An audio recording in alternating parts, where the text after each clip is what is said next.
So here are the only different scores. And so we actually found that there is a moderate relationship between behavior and attitude, and then there's only a weak relationship between knowledge and behavior. Because a weak relationship or a weak data point would be anywhere between like 0.0 and 0.0 and 0.3. And so moderate is usually above 0.3 and below 0.4. So that's where behavior and attitude falls. So about demographics, because I also studied how the demographics played a role in environmental literacy. And so we have class standing, age, gender, and major. And then here are all of the sums of each that I got. So of course I just want to point out, actually we got a lot of seniors, 37%. So here is the actual sum, and in parentheses represents the percentage. And so of course 71% were between the ages of 18 and 24. And also right here we got more males than females took the survey, but also 33, which only was 1.7% of the population, were P and A, which referred to prefer not to answer, which was the gender neutral option that I gave the option for participants to choose from if they didn't want to choose between male or female. Oh, and of course right here, major, I separated it into ENVS majors, and I only got 65, so that was only 3.3% of responses came from students that had an environmental studies major or in environmental studies engineering, and so the large majority was from students without a ENVS major. So here is a chart that shows the significant levels of how the separate dimensions are with each of the demographics. So here actually, most of it was not significant, but then we have two significant data points, which is between environmental behavior and gender. And then we have another one between environmental knowledge and class. So if we wanted to deep dive and investigate this further, let's do the environmental behavior and gender first. We see that if you only measure the data between females and males, that's actually not significant. So because they females scored, what was it? Females scored only a little bit higher than males. They scored only like maybe 2.5 points over males. But if you take into account those who preferred not to answer, then that is where you get your significant your significance, where it's only 0.01. So. Oh, and then P and A actually preferred not to answer. They scored 1 point higher than both females, and then 1.25 points higher than males. So that is actually a significant number. And so there was also significance between environmental knowledge and class. And so if we break that down, of course, it was between environmental knowledge, so these two remain to be not significant. And so here we see that this is lower than 0.05. But not only that, it's clear that as grade level increase, so does their environmental literacy score, which is interesting. With sophomores scoring the least highest and graduate students scoring the highest, and of course seniors the second highest. So then, since I was curious, I wanted to make a chart of the, this is the average score of the overall score between each and every single one of the schools. So here's the overall score, and here's SoCA in the lead, towering over all of the other schools. And here's Stanford in second place, and then here is Cal Poly Pomona in third place. And then we have Sonoma, our only bronze school, in the top 4, which is interesting.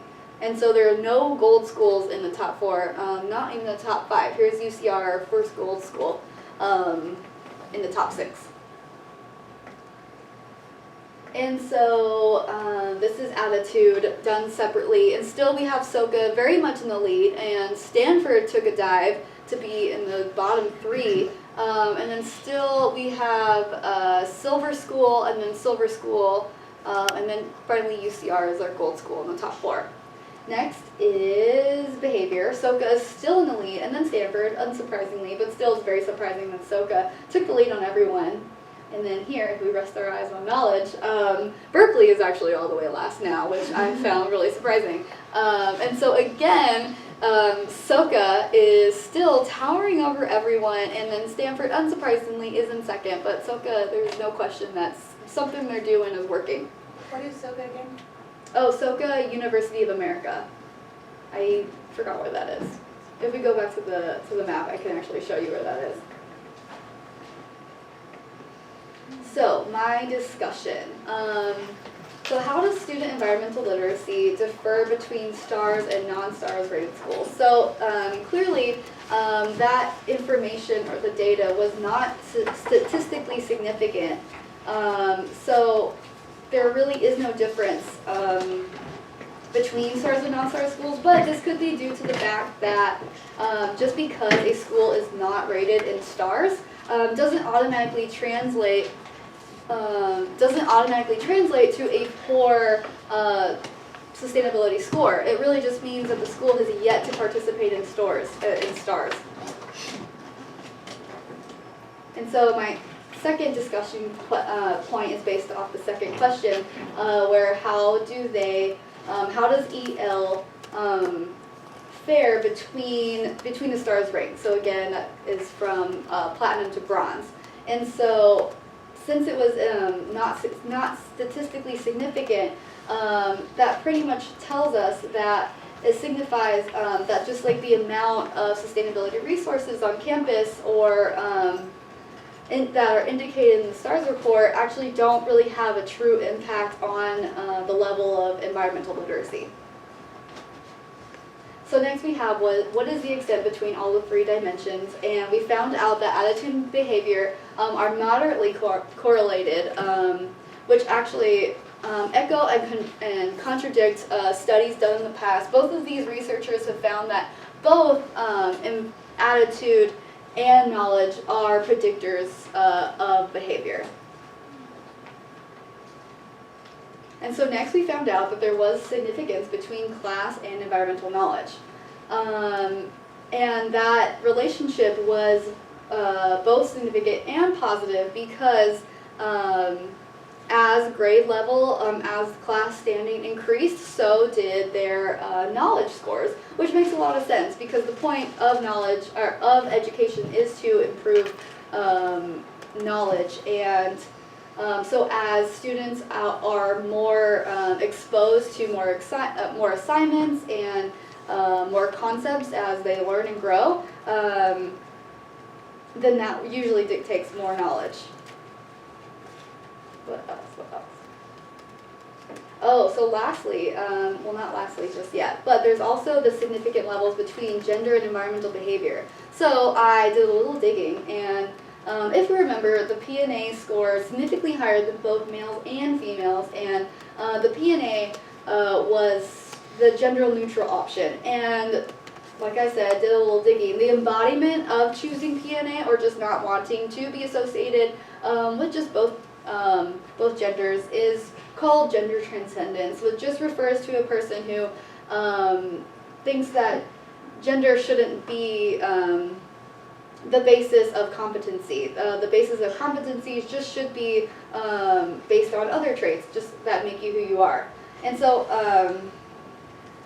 these studies actually did already research on gender and environmental behavior, and they found that women have a more sense of self-transcendence and therefore are more inclined to act environmentally, or more inclined to act with pro-environmental behaviors, whereas men were seen as had more self-enhancement traits because they were in competition with each other. And so versus with men and women, if you had self-transcendence traits, that was positively correlated with behaving more environmentally.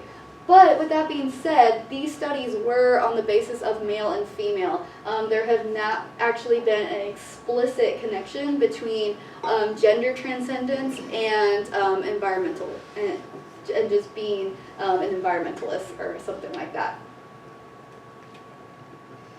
So next, there is something to be said about SOCA's tremendous leap on all the other schools, including Stanford and other gold and silver rated schools, because they are just very recently silver out of all of these other ones.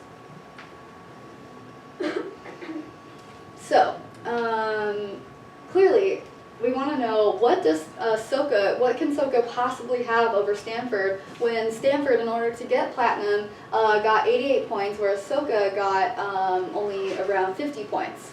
So I did a little digging, and of course Stanford scored higher in all of the categories and all of the STARS criteria over SOCA, except for one, and that was academic courses, where actually Stanford scored less.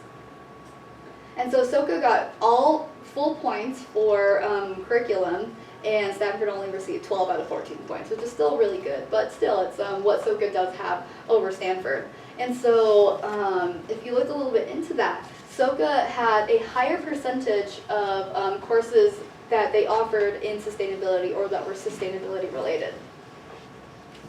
And then not only that, but 100% of SOCA's academic departments included at least one course in sustainability, whereas Stanford only had only 70% of their courses had at least one class that included sustainability. So conclusion. Let me find my conclusion. So although universities act as epicenters for creating and implementing environmental protection practices, more improvement is obviously needed to improve or to develop student environmental literacy. So gold and platinum rated schools especially need to understand that their environmental literacy isn't really like correlated with their high ranking. So more should be done to improve the chance that that students will learn that sustainability is a concept. So recommendations for future research. I recommend that future researchers definitely condense survey items. I used 15 questions in all, but if I had to do this again, I would use 10 or even less than that. Because like I said, I had to discard maybe up to 700 surveys because because many students just did not want to finish the survey. They only, most of them only did 10, but then since I had to discard at least any survey where even one question was skipped, that was because I had no idea, there was no way to predict why those questions were skipped.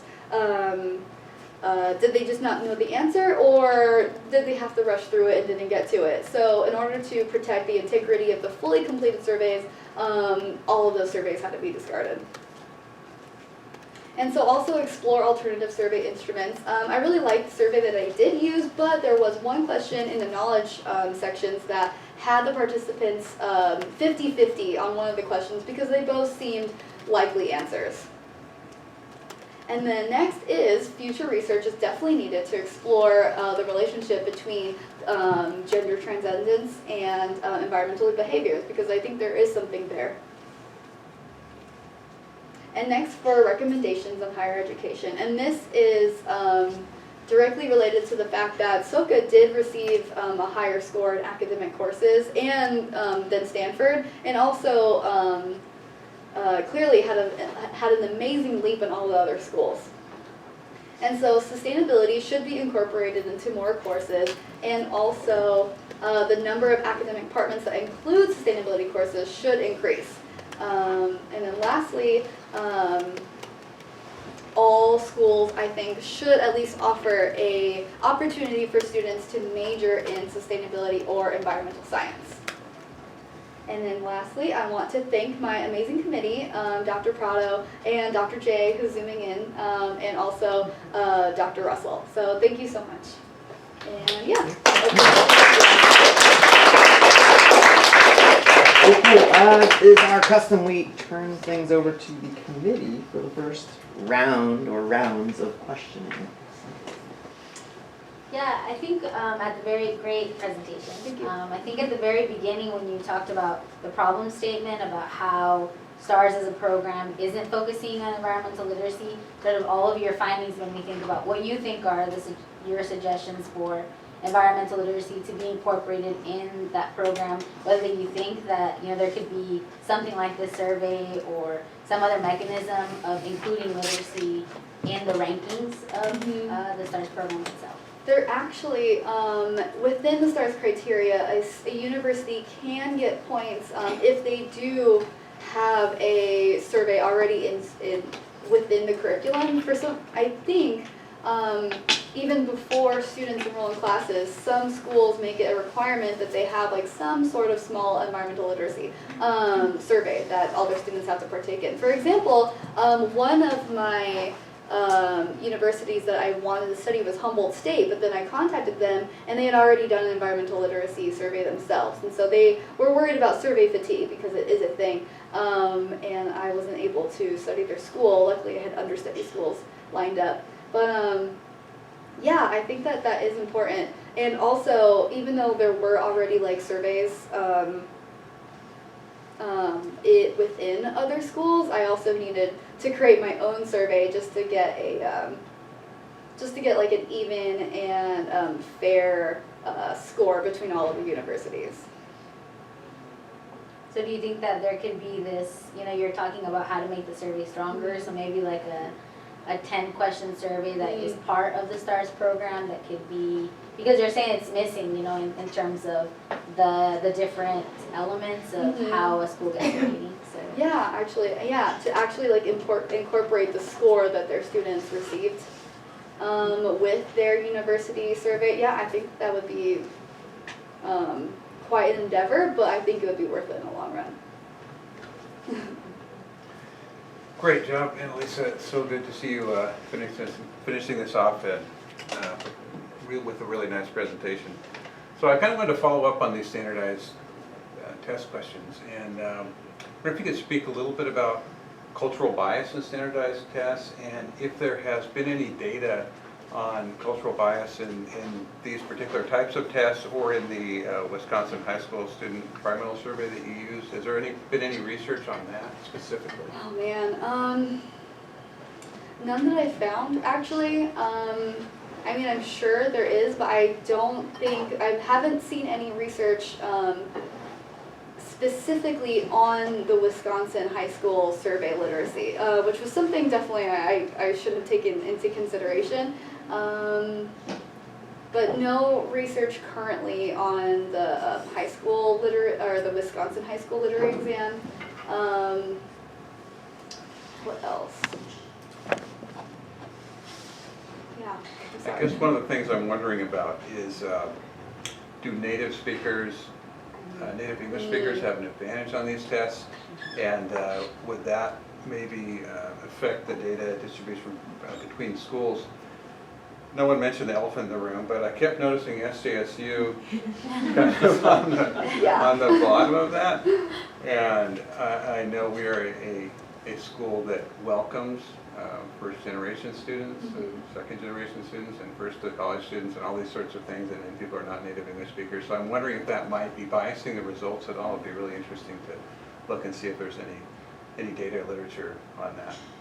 Yeah, definitely. And definitely for future research, I think that would be really interesting. Oh, Dr. J has a question. Go ahead. Oh, sorry. Okay, great. First of all, very nice presentation, AnaLisa. You did a great job.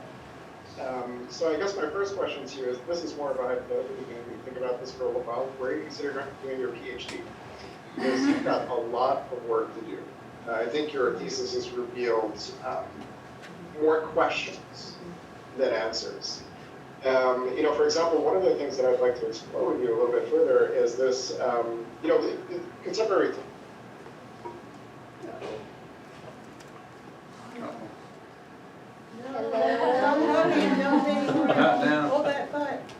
Hold on, sorry. sorry, you froze a little bit, As but soon you're as you back. started saying your whole question. Oh, okay, where did I leave off? You had just started your question, so. Okay, so basically, most theory would lead us to believe that behavior, at least in part, is a function of knowledge, right? Yet, some of your results would seem to disagree with that. You know, for example, you did find that knowledge increased with class, which is what I would expect, you know, across these universities. However, the only significant difference in terms of behavior, I mean, knowledge is great, but what we ultimately seek is behavior change, or at least more environmentally friendly behaviors. So, but you're only seeing significant differences in terms of gender there. You weren't seeing any behavioral differences across STARS ratings, across class, etc., which we would hope for. You know? And so I guess I want to hear a little bit more about your thinking in terms of why aren't we seeing changes in behavior even within these STARS rated schools? Between other demographics, besides gender, you mean?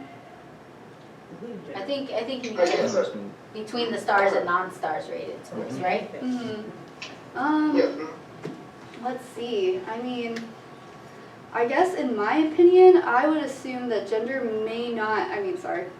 behavior may not be changing so much in these different demographic realms, only because, well, like the affordance theory, many universities can only afford so many sort of interactions with sustainability resources. Only some of them have like farms that students can work on or gardens students can work on. So I guess if there had to be an answer, maybe universities aren't doing enough in terms of actually having the resources for students to actually engage in behaviors regarding sustainability. Like for instance, SJSU, we do have a really nice opportunity for students to use public transportation, whereas other schools, like for instance my alma mater, CSUN, we had no,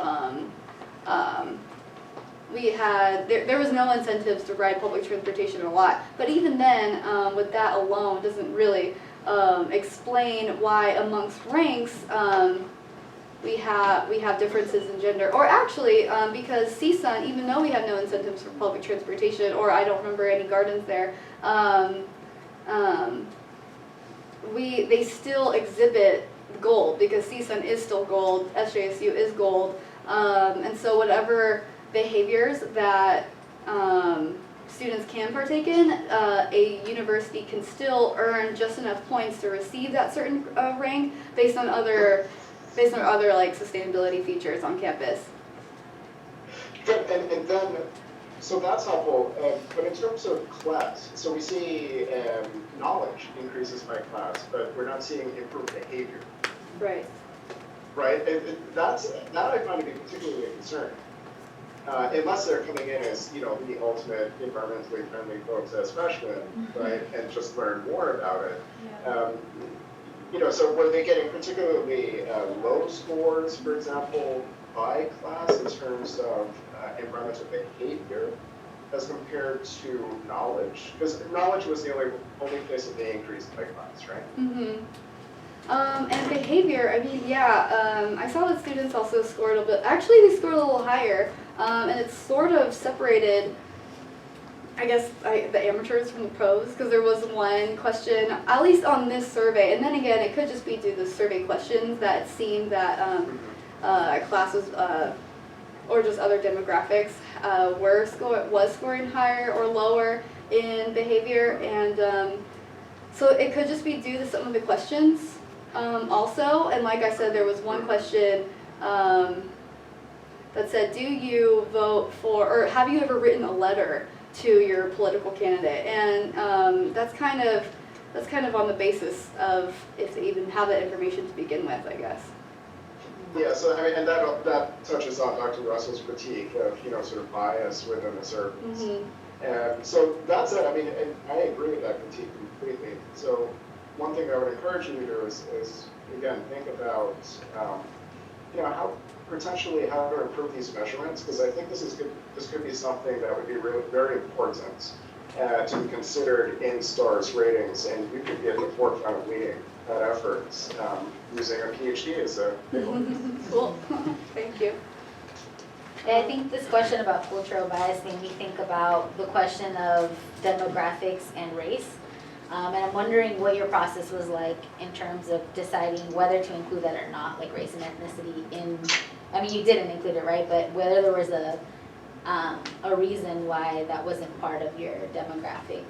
I specifically did not want to include race just because I wanted to focus on just students themselves and not really, and I knew that when getting different surveys, I wrote it in my thesis, how did I word it?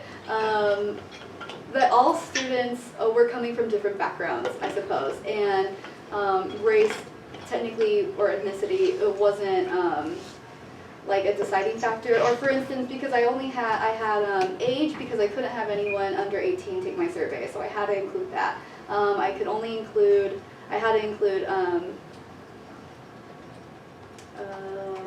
what was it? Not rank, class standing, exactly, because I couldn't have any freshmen take my survey. So there wasn't really anything in my research or in my theories that had to do with ethnicity per se. Yeah, but So that is maybe really in the interesting. making, in the like building up the instrument could be, Exactly. or something getting specifically at language, for example, like is English your second language, or something that could get at those specific findings in the field of cultural bias. Definitely, exactly, because I do think that that would contribute a lot to the overall scores and environmental literacy scores. Yeah, I was really pleased to see that you didn't include race and ethnicity, actually. Oh, okay. But I think there are other ways to get at that, what might actually be biasing the test, which Like is language. race and ethnicity are so nebulous, so I don't think that's really going to get at it. Whereas, is English your primary language? Or even offering the survey in different languages based on the student population. That could be another way of addressing it, instead of saying, is your primary language affecting it? But there are cultural things that might affect it as well beyond language, so Right. something I to agree. think deeper on. I also want to give you props. This is totally different, but I want to give you props on the statistical thing, because you got yourself and corrected in the middle and you said no significant difference, because I want to say your results are very significant. They are significant results Right. even when there was not statistical Statistically, differences yeah. between things, you had very significant results. I think it's meaningful what you found. Thank you. We ready to open the floor? Oh wait, yeah, sorry. Any more? Did you have other questions, Jason? Was your hand up? It is. Okay, yes, okay, go ahead. Okay, so another thing that I'd like you to consider is this. So again, the tools that you use, this was very well done in the context of the time and space that you were working. One thing that you did not measure, nor would I have expected to in this context, but perhaps in the next iteration, for example, one thing that you didn't necessarily look at were the specific built environment and social environment variables associated with each campus, right? If you were to think through this, could you think of a couple of perhaps built environment features or social environment features that you think would be particularly important in sort of investigating environmental literacy, environmental knowledge, environmental behavior? The reason I ask this is, you quite rightly used, and very well, you did a very good job of using transactionalism, environmental affordances, etc. And if you were to look at, let's stick with built environment. If you were to look at the built environment of these campuses, what do you think could be some of the major built environment factors that could influence environmental behavior, environmental knowledge, literacy, etc.? So when I was thinking about that too, like I said, there are some LEED buildings on campus, but how would that information actually come across to students? Like, oh, it's a lead, I should learn more about that. So maybe more signage, or just the fact that there's a really nice new bioswale. Maybe a signage, why is this important? I know it's important because I follow the SJSU's green movement on Instagram. So, and I learned about the bioswale and all that's there. But otherwise, yeah, you raise a really good point. Just because there are these certain built environments, just because there is a garden, how does that actually affect students as they walk by it? So I guess what would actually be part of the built environment is to maybe have signage or explaining why these facilities are so important. Yeah, that's pretty much No, it. I think you're on the right track, because this could be something that, I agree with Dr. Russell, right? Even the results that you found that were not significant, I think these are really important findings. And because, perhaps if I like your idea about signage, if there's more education or at least information around specific initiatives. And you look at San Jose State University, you're an expert on what's going on campus there, with all the purple pipes, with, even the smallest things. This lawn is being watered with recycled water, right? And, these are important messages. And I think that could be something that should be a big takeaway, or at least perhaps lead to another investigation. Are universities disseminating information in a way that points to specific initiatives as they manifest across campuses? Because I think some of us do it better than others. Right. San Jose State is pretty good about it, especially with their recycled water initiative. Right. That's an excellent other research question for future research. Yes, Dustin. Okay, question. So I'm going to try to be provocative here. This is a fantastic talk, first of all. Thank you. And actually, on the statistical point, one thing you might try to do just running through them is collapsing your variables, like put the platinum and gold together and all the rest of them together, just to reduce the number of categorical variables, you get more statistical power. I'd argue that STARS is it embraces a particular idea about social change that is very accommodating to the social structures that are around it, and that is very incremental. Some of the campuses I noticed that you have on there have had student-led that were not STARS, have had student-led divestment movements. And I'd argue that's a very different kind of embracing of a more radical form of change, which says we need to stop investing in the large economic structures that are investing in things that are destroying our future. Right. And they've been very successful in that. So I wonder if you could think about that a little more as you're finalizing this, and to say, well, Sonoma State, yeah, they're not STARS, but they got their faculty to push for the divestment from fossil fuels. San Francisco State, the same. I noticed another, UC Berkeley, the whole campus, right? So just because they're not pursuing STARS doesn't mean they're not engaged in efforts to change the world in some ways, and that might explain why you're not seeing much difference in the different campuses.